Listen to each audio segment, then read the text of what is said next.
The purple sand of Viridian Prime stretched endlessly before Captain David Hayes and his squad as they moved through the crystalline canyons under the harsh alien sun. 3 years had passed since the war began, and David had seen enough death to last several lifetimes. His boots crunched against the strange soil as he led his team deeper into enemy territory.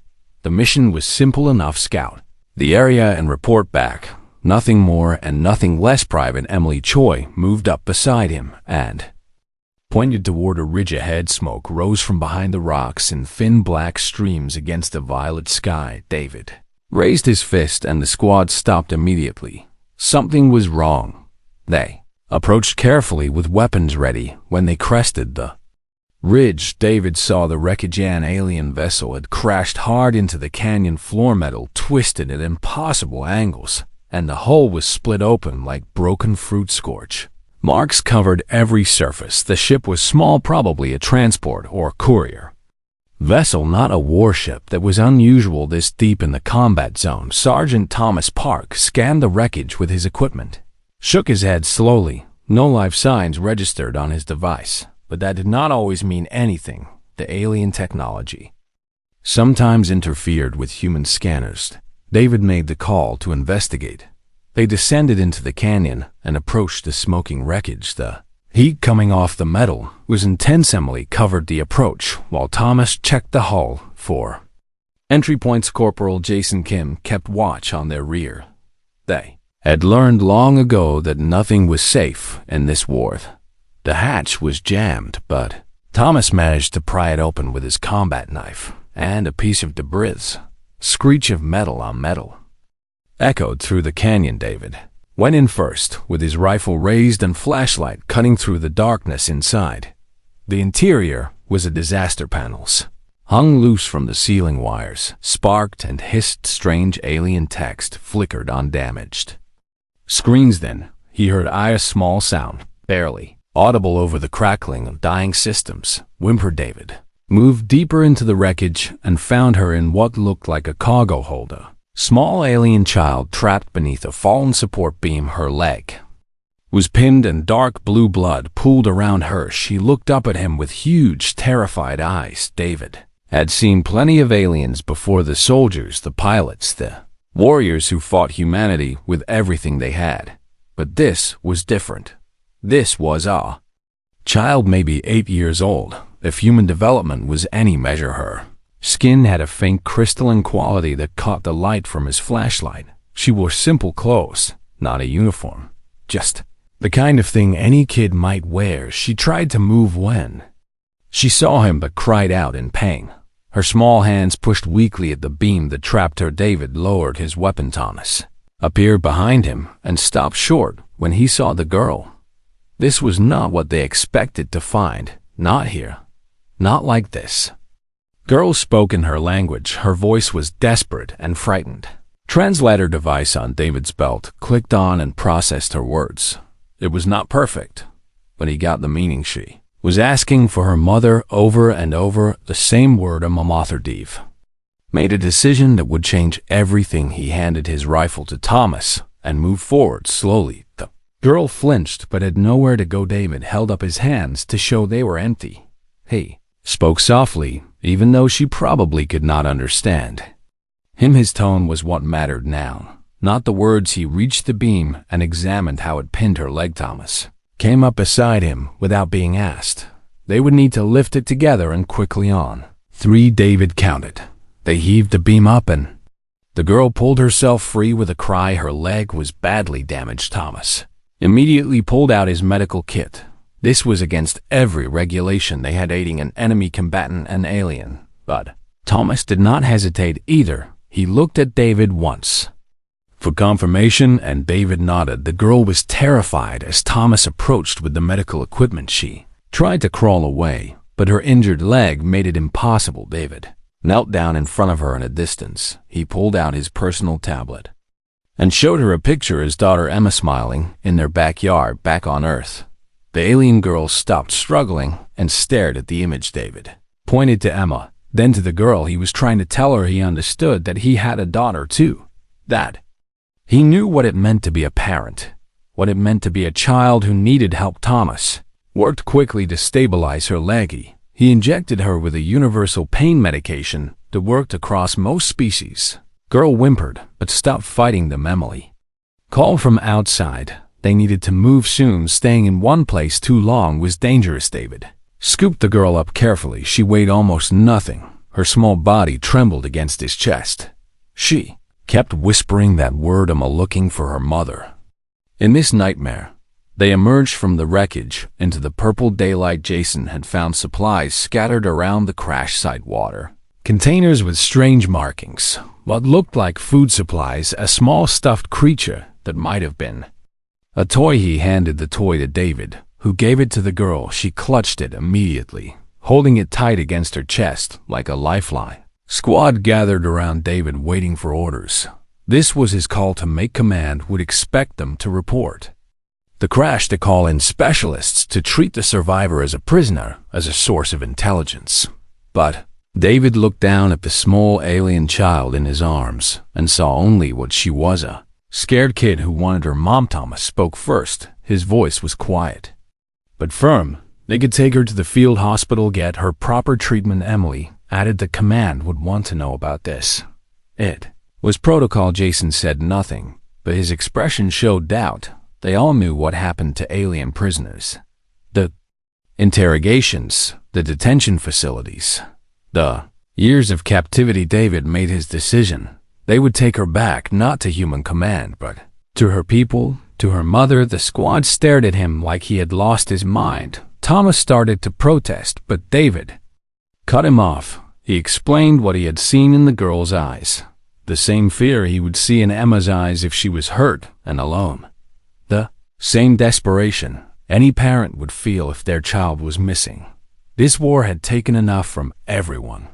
Maybe it was time someone gave something back. Emily asked how they would even attempt such a thing. Enemy territory was locked down tight.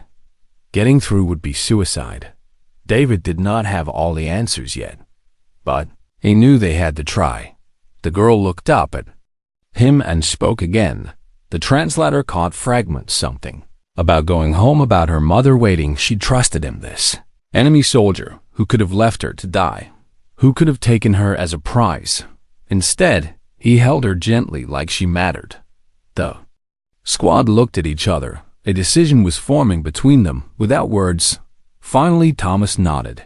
If they were doing this, they needed to move fast. Emily agreed. Jason checked his weapon and said he was in. They would need transport supplies, a plan that had almost no chance of working, but they would try anyway, because sometimes doing the right thing mattered more than following orders. David looked down at the small alien girl in his arms. She had stopped crying and was watching him with those huge eyes. He promised her silently that he would get her home, that he would find her mother, no matter what it cost him. The squad moved out from the crash site, heading back toward their forward base. They had a lot to figure out and not much time behind them. The wreckage continued to smoke, a testament to the violence of this endless war. But in David's arms was something different, a chance, a hope, a bridge between two species who had forgotten how to see each other as anything but enemies. The girl whispered. Anamamiri. David repeated it carefully, getting the pronunciation right. She almost smiled. It was the smallest thing, but in that moment, it felt like everything. The purple sand stretched out before them. The path ahead was uncertain and dangerous, but they would walk it anyway, because sometimes the most human thing you can do is choose compassion over duty, choose mercy over violence, choose to see a child instead of an enemy, and maybe that was enough to change everything. The forward base was chaos when they arrived back. Soldiers rushed between buildings preparing for another offensive. Nobody paid much attention to David's squad as they slipped toward the vehicle. Department was hidden under David's jacket, her small form pressed against his chest. She had fallen into an uneasy sleep during the march back, exhaustion and pain medication finally overtaking her fear. Thomas went ahead to scout the depot while Emily and Jason created a perimeter. They had maybe an hour before someone noticed they were acting strange, before questions started getting asked. David found a quiet corner behind a supply container and sat down with Mireille still in his arms. She stirred and looked up at him with those crystalline eyes. He offered her water from his canteen. She drank carefully, like she was not sure if she should trust it. The translator on his belt hummed as she spoke. "Where are you taking me?" David did not have a good answer in her language. Pulled out his tablet again and tried to show her a star map. He pointed to her home system, then traced the route. Her eyes widened with understanding. Home. She said the word in her language, then tried it in English. Home. David nodded and smiled. He was going to take her home, but first they needed a ship. Thomas returned with news. He had found a transport shuttle, one of the older models used for supply runs. It was fueled and ready. The tracking beacon could be disabled if they were quick. The problem was authorization. They would need command codes to leave the base codes. They did not have. Emily had an idea. Her girlfriend worked in communications. She could maybe get them a temporary code, something that would work long enough to get them out of range. It was risky, but everything about this plan was risky. Jason asked the question they were all thinking. What happens when command realizes what we did? They would be court-martialed, dishonorably discharged at minimum. Maybe imprisoned for aiding the enemy. Treason carried serious penalties. Even in wartime. David looked down at Mireille, who was watching them talk. She did not understand the words, but she understood the tension, the worry. She clutched her toy tighter. He thought about his daughter, Emma, back on Earth, what he would want someone to do if she was hurt and lost on an alien world. The answer was simple. He would want them to bring her home. No matter the cost. The decision was made. Emily went to get the codes. Thomas prepared to shuttle. Jason gathered supplies they would need for the journey, food that Mireille could eat, medical equipment, extra fuel cells. David stayed with Mireille and tried to explain what was happening. The translator helped, but some things were hard to communicate. Trust was not something you could explain with words. It was something you had to show. Myra started talking more as the medication helped with her pain. She told him about her mother, Queen Nara. The name made David freeze. He knew that name. Every human soldier knew that name. Queen Nara was the leader of the Ethelian Empire, the one who commanded their forces. The one humanity had been fighting against for 3 years, and this small girl in his arms was her daughter, Crown Princess. David felt the weight of that realization crash down on him. He was not just helping any alien child. He was holding the most valuable person in the entire enemy empire. If command found out, they would never let her go. She would become a hostage and bargaining chip, a weapon to use against her people. He held her a little tighter, his resolve hardening. She was still just a kid who wanted her mom. That did not change no matter who her mother was. Emily returned with the codes. She looked nervous but determined. Her girlfriend had come through. They had a 6-hour window before the codes expired. After that, alarms would sound. Thomas had the shuttle ready. They moved quickly through the depot, staying in the shadows. Myra limped beside David. Her injured leg was stabilized, but walking was painful. He picked her up again, and she did not protest. Shuttle was small and old, the kind of ship that had seen better days, but it had fuel and working engines. That was all they needed. They loaded supplies while Thomas worked on disabling the tracking beacon. It was delicate work. One wrong move and the whole system would alert base security. Sweat dripped down his face as he carefully disconnected wires. Finally, he nodded. It was done. They were invisible now, at least to their own side. Jason took the pilot's seat.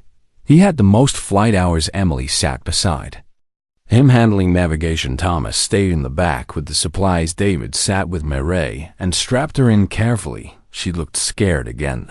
Shuttle was loud and unfamiliar. He held her hand and told her it would be okay. The engines roared to life. The shuttle shook and rattled. Then they were lifting off, rising above the base, above the purple sand, above the war. The departure went smooth. Nobody questioned their authorization codes. Nobody stopped them. They cleared the base perimeter and headed toward the neutral zone, the narrow strip of space between human and alien territory. For a few minutes, everyone was quiet, processing what they had just done. There was no going back. Now Jason set course for the ethylene home system. It would take them 2 days to get there if everything went perfectly. Nothing ever went perfectly.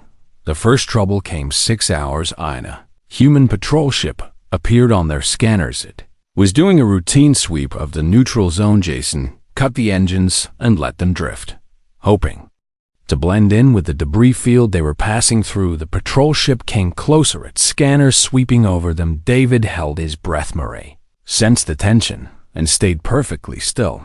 After what felt like hours, the patrol ship moved on. They had not been interesting enough to investigate. Jason restarted the engines, and they continued. The next problem was the debris field itself. Wreckage from old battles floated everywhere. Destroyed ships, dead satellites, frozen bodies, and spacesuits. It was a graveyard day reminder of how many had died in this war. They had to navigate carefully. One collision could cripple their small shuttle. Emily plotted a course through the safest route. It added time, but kept them alive. Murray watched the debris float past the windows. She asked about them. The translator struggled with her question. David understood anyway. She wanted to know if those were her people. He nodded. Some of them, and some were his people. She looked sad, the kind of sadness that seemed too big for someone so small. She asked why they were fighting. David did not have a good answer. Nobody really did anymore. The war had started over something, a mining accident. Sacred site destroyed. Thousands killed. But 3 years later, the original reason felt distant. Now they fought because they were fighting, because stopping seemed impossible, because too many had died to quit. Now he tried to explain this to Murray. The translator mangled some of it, but she seemed to understand. She told him about her home, about the crystal gardens where she played, about her favorite teacher who told her stories, about how her mother would read to her before bed. She talked like any kid would, excited and animated. Despite her injuries, she asked about Earth, about his daughter. David showed her more pictures. Emma at her birthday party, Emma playing with their dog, Emma doing homework at the kitchen table. Ordinary moments that felt precious. Now Murray smiled at the pictures. She said Emma looked nice, that she hoped they could be friends someday. David's throat tightened. That idea seemed impossible, but maybe not. Maybe after this journey, things could be different. The second day brought worse trouble. An automated defense grid left over from the early days of the war. The satellites detected their shuttle and weapon systems came online. Warning alarms screamed in the cockpit. Jason pushed the engines hard, dodging laser fire that cut through space around them. Emily worked frantically to override the defense codes, her fingers flying across the controls. Thomas strapped himself in and held on. David covered Murray with his body as the shuttle jerked and spun. She did not scream. She just held on to him, trusting him to keep her safe. A laser grazed their hull. The shuttle shuddered. Alarms added to the chaos. Jason performed a maneuver that should not have worked. The shuttle flipped and dove-cutting between two satellites. The defense grid lost its lock. Emily got the override working. The weapons powered down. They were through, but the shuttle was damaged. Jason reported they had lost one engine. Life support was working, but barely. They had maybe 12 hours of air left. That was enough to reach the ethylene home system, but there was no room for more delays. David checked on Murray. She was shaken, but unhurt. She looked up at him with complete trust. He had protected her just like he promised. The ethylene home system appeared on their scanners, a beautiful blue sun with 7 planets. The third one was their destination, home to Queen Nara, home to billions of the enemy. Jason opened a channel on all frequencies. He broadcast their intention. They were humans requesting safe passage. They carried Princess Marithi, wanted to return her to Queen Nara. The response came fast. Weapons lock from every direction. Dozens of alien warships materialized around them. Their small shuttle was surrounded, completely outgunned. A voice came over the communication system, speaking in the alien language, demanding proof, demanding answers. David brought Murray to the communication panel. She was scared. Her mother's voice came through, desperate and commanding at the same time. Murray started crying. She spoke rapidly in her language. telling her mother she was alive, that the humans had saved her, that she wanted to come home. There was a long silence. Then Queen Nara spoke again, her voice different, now softer. The warships held their position but did not fire. They were given coordinates, a landing pad in the capital city, instructions to follow exactly any deviation, and they would be destroyed. Jason acknowledged and set course. They descended through the atmosphere. The alien world was beautiful oceans of liquid crystal cities that glowed with bioluminescence, mountains that touche. The guards moved forward as soon as the shuttle door opened. Their weapons were unlike anything David had seen before. Crystalline structures that hummed with energy. They surrounded the small human group completely. There was no escape, not that they wanted one. They had come here for a purpose. Emira stepped forward before David could stop her. She spoke to the guards in her language. Her voice was small but clear. The guards hesitated. One of them knelt down to her level. He spoke softly, and she responded, pointing back at David and his squad. The guards stood and issued orders. They, weapons lowered slightly, still ready, but not quite as threatening. An official approached, tall and imposing with elaborate robes that shimmered in the light. He looked at the humans with barely concealed hostility. Then his eyes fell on Mireille, and his expression changed. He dropped to one knee immediately, speaking rapidly in their language. Mireille responded, and the official's face showed shock, relief, confusion. He stood and barked more orders. The guards formed a protective circle around Mireille, looked back at David with worry in her eyes. The official turned to the humans. The humans. Translator on David's belt worked to interpret his words. You are human soldiers. Why have you brought the princess here? What is your purpose? David stepped forward. His squad stayed close behind him. We found her injured in a crashed ship. We brought her home to her mother. That is all. The official studied him, looking for deception. For hidden motives, he found only exhaustion and determination. The princess will be taken to the medical facility. You will be held until Queen Nara decides what to do with you. David expected that he nodded acceptance, but Mireille spoke up. Her voice was urgent. She was telling them something, pointing at her bandaged leg at David and his squad. The official listened, his expression shifting. He looked at the humans with new eyes. You treated her injuries? Yes, David confirmed. We could not leave a child to suffer. The official seemed to process this. It clearly did not fit his understanding of humans, of the enemy, of how this war worked. More vehicles arrived, sleek transports that hovered above the ground. Medical personnel rushed out with equipment. They surrounded Mireille, checking her vital signs, examining her injuries. She kept looking back at David, making sure he was still there. The official gestured for the humans to board a separate transport. Armed guards made it clear this was not optional. David and his squad climbed in the interior with strange seats that molded to their bodies, walls that seemed to glow from within. The transport lifted off smoothly. Through the windows they could see the alien city spreading below. It was massive buildings that spiraled upward like frozen waterfalls, gardens suspended in mid-air, vehicles that moved on invisible roads through the sky. Citizens stopped and stared as the transport passed. Word was spreading fast. The human soldiers who brought the princess home. Thomas sat beside David. This is insane, he muttered. We are in the middle of their capital, surrounded by their entire military. David knew that there was no other way. Emily watched the city with wide eyes. It's beautiful, she said quietly. I never imagined it would be so beautiful. Jason checked his sidearm. Even though he knew it was useless, we should have a plan, he said. Some kind of strategy. David shook his head. The plan is simple. We delivered Mireille to her mother. Now we see what happens. The transport descended toward a massive structure, a palace that dominated the skyline. Crystal and metal merged into architecture that seemed impossible. Spires reached toward the sky, gardens cascaded down the sides. Light reflected and refracted, creating rainbows everywhere. They landed on a platform high above the ground. More guards waited. These were different from the ones at the landing pad. Elite soldiers. Their armor was more elaborate, their weapons more advanced. They escorted the humans through corridors that seemed to pulse with life. Everything was beautiful and alien artwork.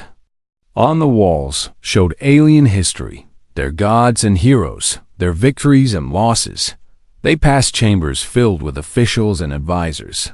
Everyone stopped to watch the humans pass. Some looked angry, some curious, some afraid. Finally, they reached a grate.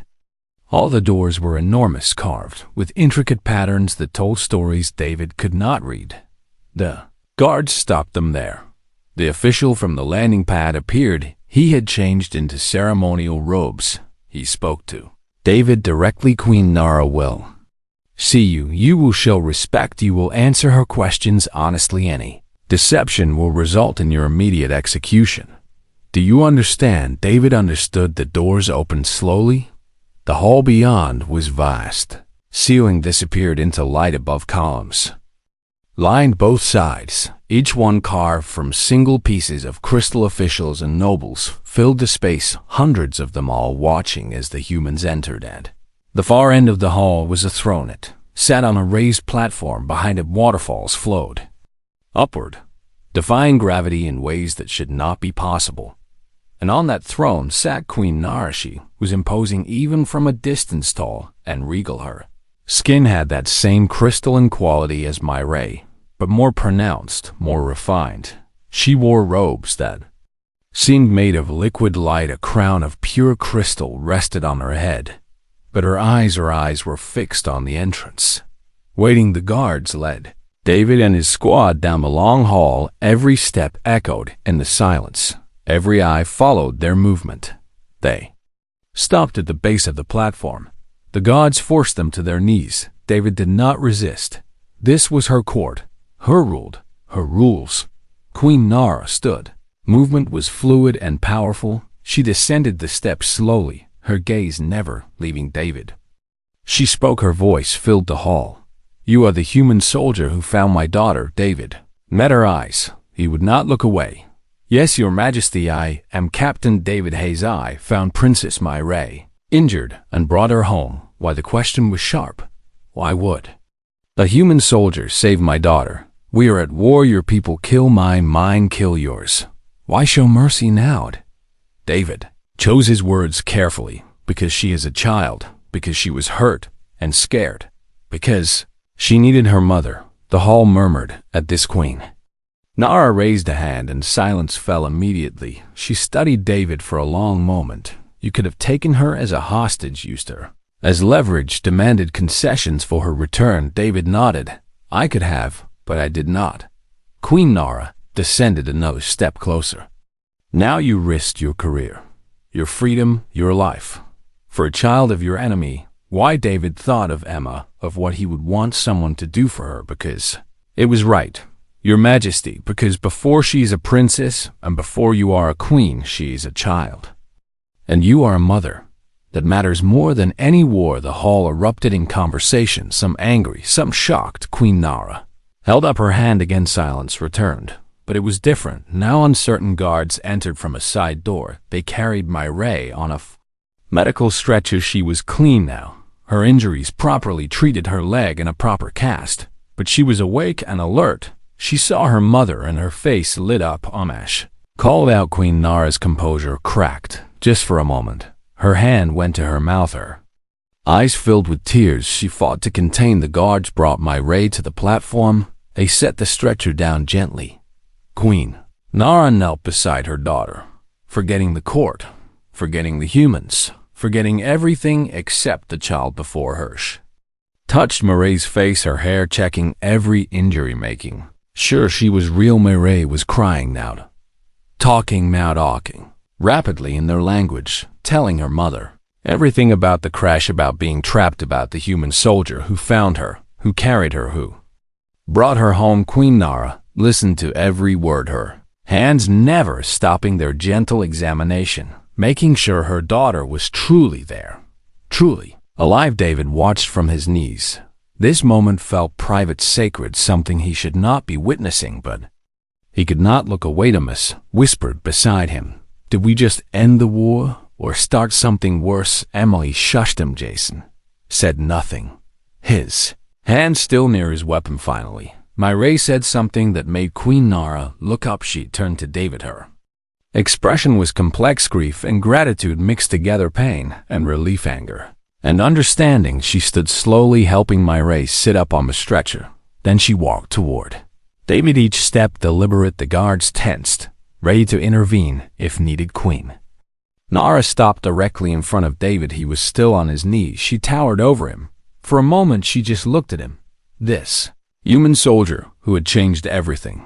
Then she spoke. Her voice was softer now, but still carried authority. My daughter tells me you saved her life, that you treated her wounds, that you carried her when she could not walk, that you showed her pictures of your own daughter, that you promised to bring her home. Is this true? David met her eyes. It is true, Your Majesty. Queen Nara was silent for another moment. Then slowly she knelt down, bringing herself to his level. The entire court gasped. A queen did not kneel, not to anyone, especially not to an enemy. But she did it anyway. She reached out and took David's hand. Her touch was warm, despite the crystalline quality of her skin. Thank you, she said simply. The translator caught it, but David would have understood anyway. The meaning was clear in her voice, in her eyes, in the tears that finally escaped and ran down her face. You brought my daughter home. You could have used her, hurt her, but instead you showed mercy. You showed compassion. You reminded me that even in war there is humanity. David felt his own eyes burning. Your Majesty, I only did what any parent would hope someone would do for their child. Queen Nara squeezed his hand. Then she stood, helping David to his feet. She turned to face her court. Release them, she commanded. These humans are not prisoners. They are guests. Give them quarters, food, whatever they need. But Your Majesty, an advisor protested. They are enemy soldiers. They know the location of our capital, our defenses. This could be a trick. Queen Nara's voice turned to ice. They brought my daughter home when they could have let her die. The quarters they were given were beyond anything David expected. Not a cell, not even a simple room. An entire suite with windows overlooking the crystal gardens, furniture that adjusted to their presence, table already laden with food. Emily examined everything with careful curiosity. She touched a wall and it changed color at her contact. This technology is incredible. She breathed. Thomas was more practical. He checked the doors, the windows, looking for exits, for threats. Jason sat heavily in a chair that molded to support him perfectly. We are either the luckiest or unluckiest soldiers in human history, he said, still not sure which. David stood at the window, watching the city below. Lights were coming on as their sun set. The whole city began to glow. Bioluminescence spreading like a tide. It was beautiful in a way. Earth cities never were organic and alive. A chime sounded at their door. Thomas tensed, his hand going to where his weapon used to be. Guards had taken their arms, of course, but they had been treated gently, respectfully. David opened the door. An alien servant stood there, young and nervous. She spoke in their language. The translator interpreted. Queen Nara requests your presence, Captain. Hey, she asked that you come alone. The others started to protest, but David shook his head. It's fine, he told them. This is what we came for. Emily grabbed his arm. Be careful, David nodded.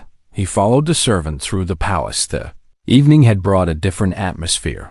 Fewer officials rushing about, more quiet, more intimate. They did not go to the great hall. Instead, the servant led him through private corridors, past chambers clearly meant for family, not state business. They stopped at a door carved with images of stars and moons. Servant bowed and left. David knocked softly into Queen Nara's voice called. He opened the door to a room that took his breath away. One entire wall was transparent, showing the gardens below. The glowing city beyond, stars emerging in the darkening sky. The room was filled with books, or what passed for books in there. Culture crystalline tablets that glowed with stored information, and in the center, on a large, comfortable surface that might have been a bedside. Mira, her leg was properly splinted. Now she wore clean clothes. Her hair was brushed.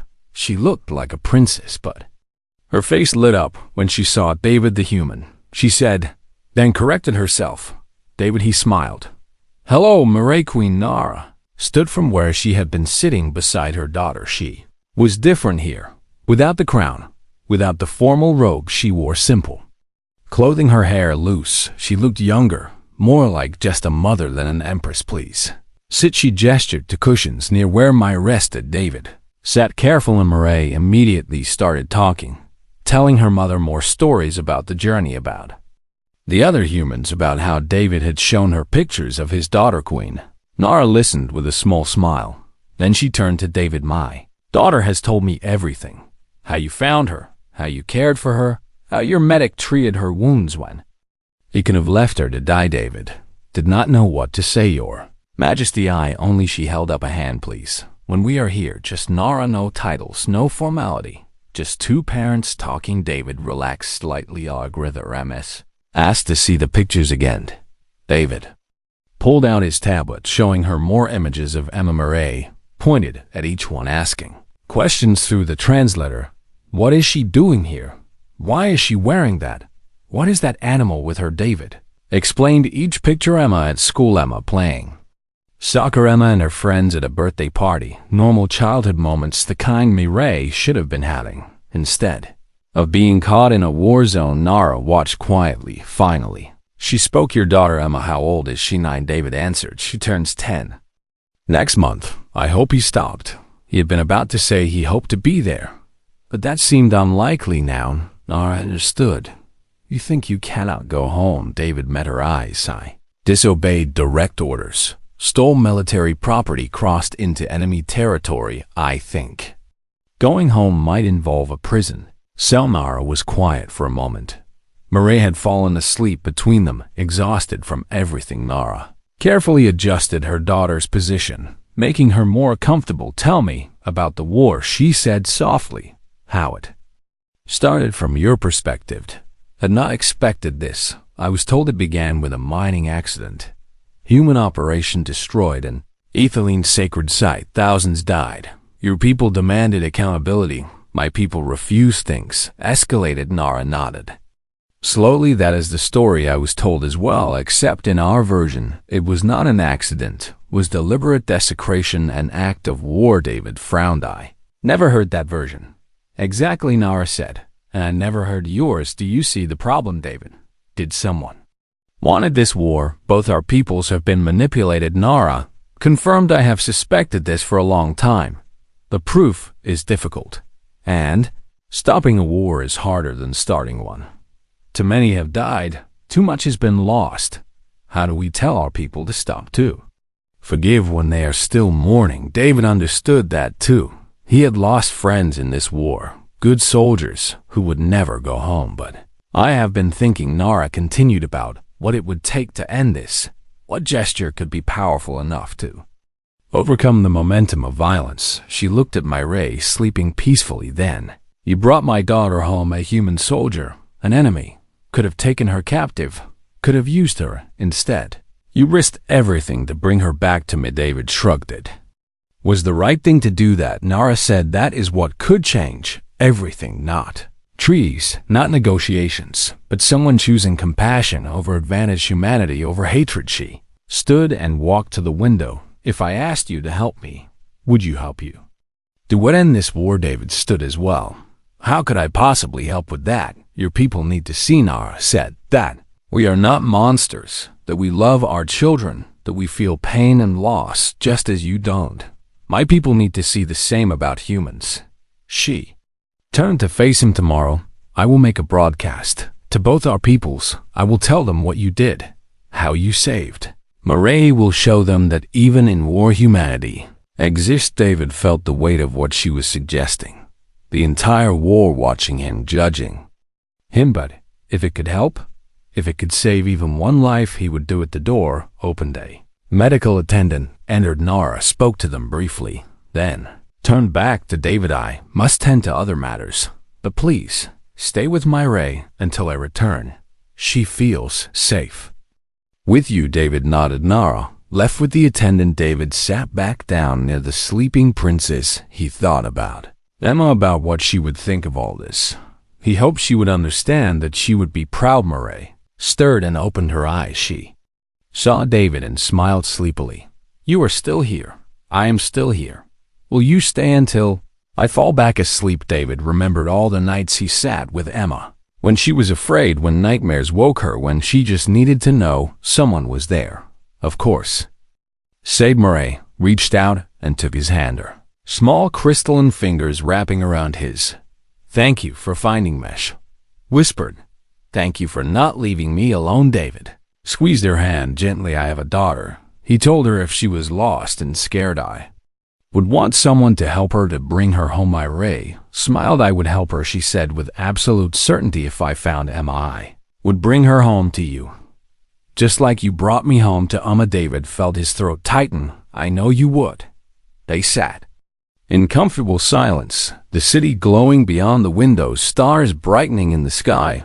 Finally, Myra spoke again, her voice drowsied. Do you think the war will end? David thought carefully.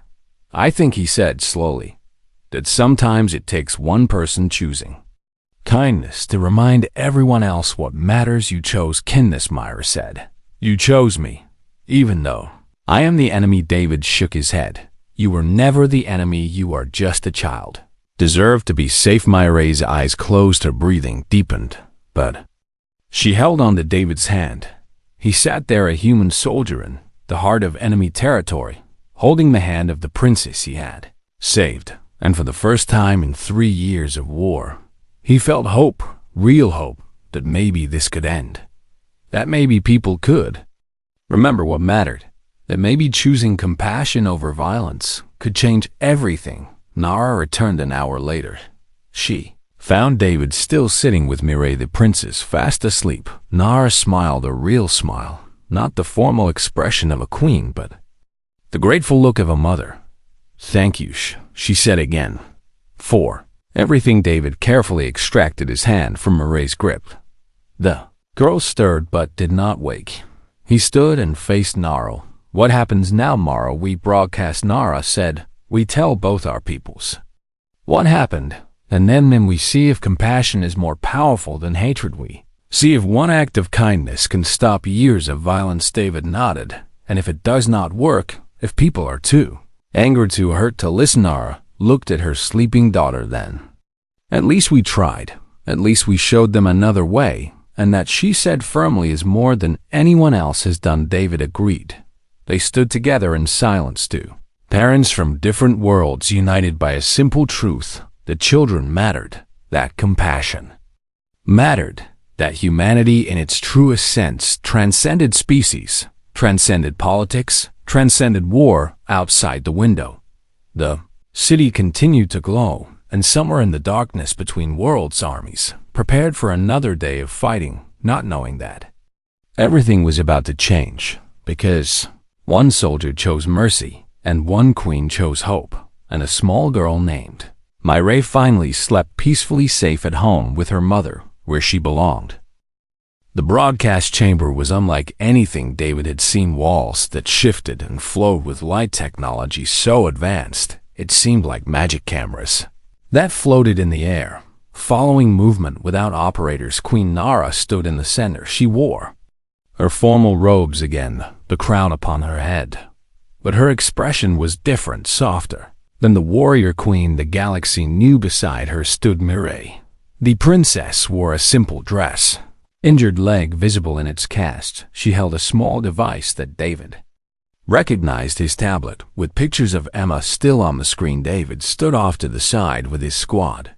They had been given plain clothes, not uniforms, simple civilian attire. Thomas kept adjusting his collar nervously. Emily practiced what she might say if asked to speak. Jason stood at attention. Old habits. A technician approached Nara, speaking in their language. She nodded, then turned to David. We don't live in moments. Are you ready? David was not sure anyone could be ready for this, but he nodded anyway.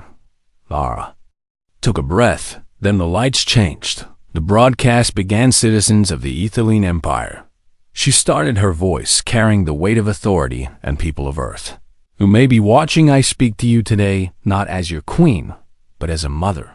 The cameras shifted, showing Myre standing beside her.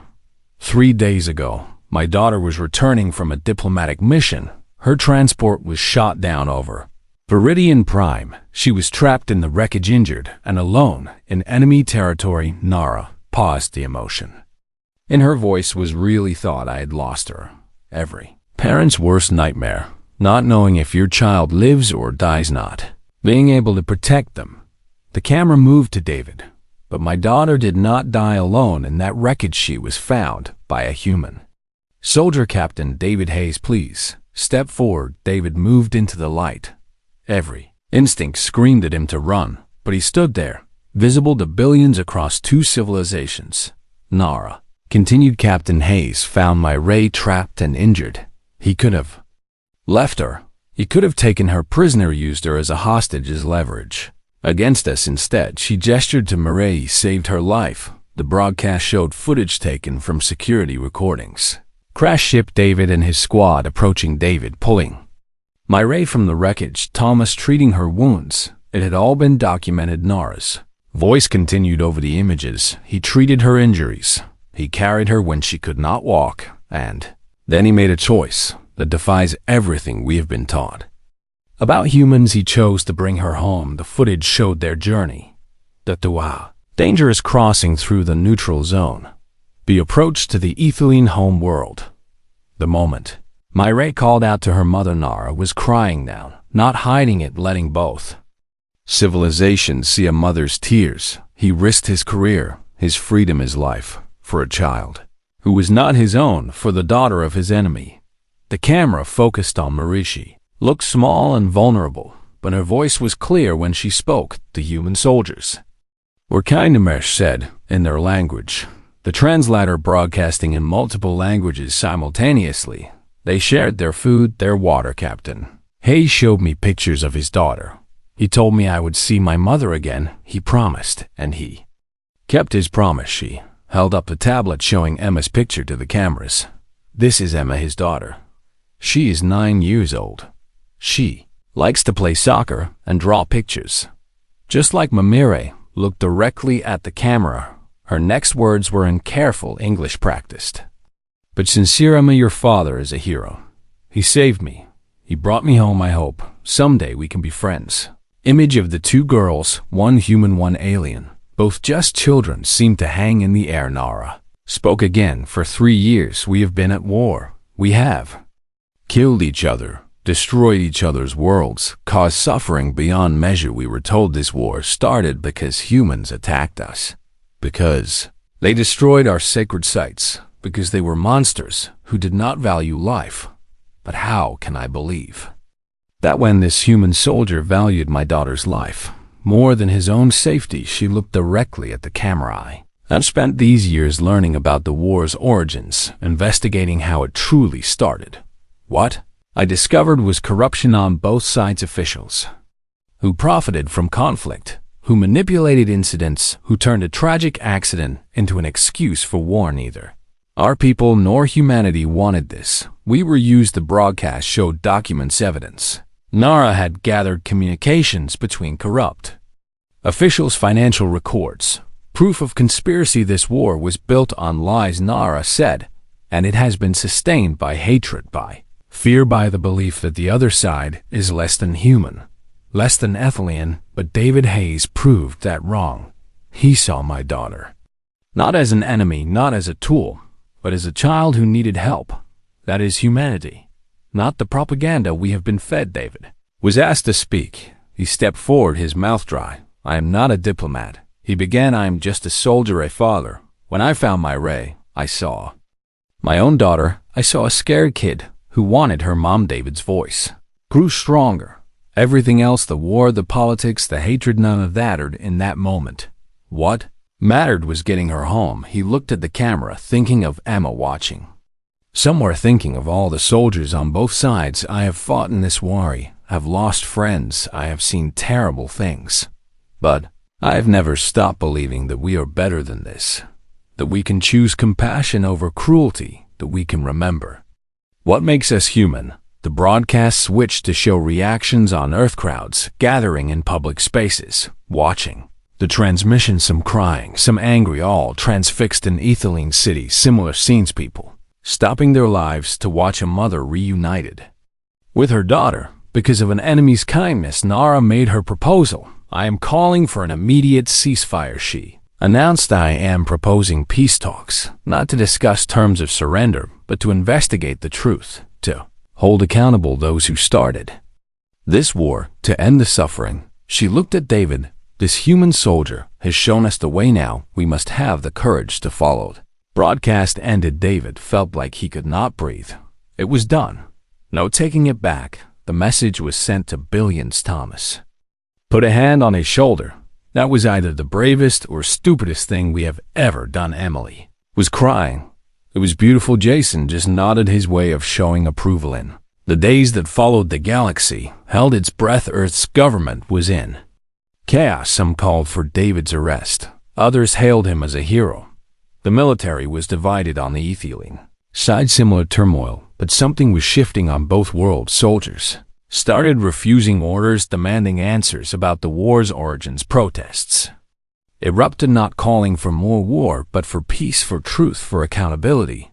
The footage of Mireille calling out to her mother, of a human soldier risking everything to bring her home, spread across every network, every social platform. It could not be contained, could not be spun. The truth was too pure, too powerful. David and his squad remained in the palace, protected by Nara's authority. They watched as the galaxy transformed around them. It was not immediate, it was not perfect, but it was real. Earth's government finally responded. They agreed to ceasefire, to talks. They demanded David's return, but not for punishment, for testimony. Nara arranged safe passage. David, prepared to leave, Mireille cried when she heard she had grown attached to her human friend. Please come back, she begged. Please bring Emma. I want to meet her. David promised he would try. The day he left, Nara walked into the shuttle. Thomas and Emily and Jason were already aboard, preparing for departure. Nara and David stood in the hangar. Two people who had changed history. This is not over, she said. The hardliners on both sides will fight this. There will be resistance. David nodded. I know, but we started something that matters. Nara smiled. You started it when you chose mercy. I only recognized it for what it was, hope. She handed him a crystal, small and perfect, a gift, she said. From Marie and from me. Reminder that compassion transcends species. David took it carefully. It was warm to the touch. He would treasure it. The flight back to Earth was strange, quiet.